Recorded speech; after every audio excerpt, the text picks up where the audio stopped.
vlog, hindi na po siya rin nakakapag-upload dahil wala akong internet.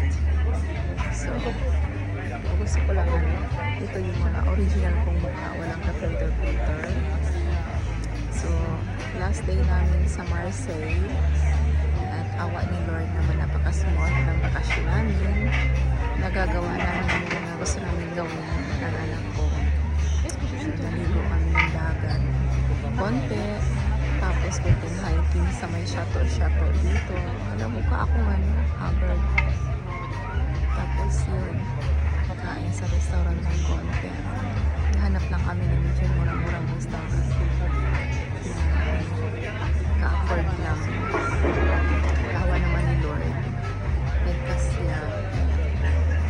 medyo mahal lang yung dito guys, yung dito.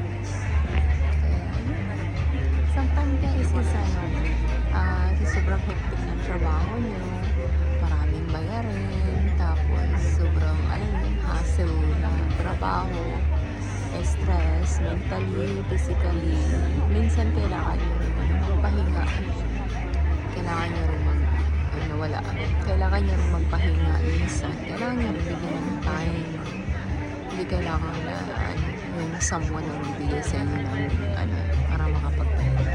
Sarili nyo, bigyan nyo rin yung pahinga sa sarili. Kaya ayun guys, yung video lang ito. Salamat at please subscribe sa aking vlog, which is Spark Ealing. So, thank you so much guys. Maraming salamat sa anim kong subscriber. Naway madagdagan kahit maging 50 man lang ang aking subscriber.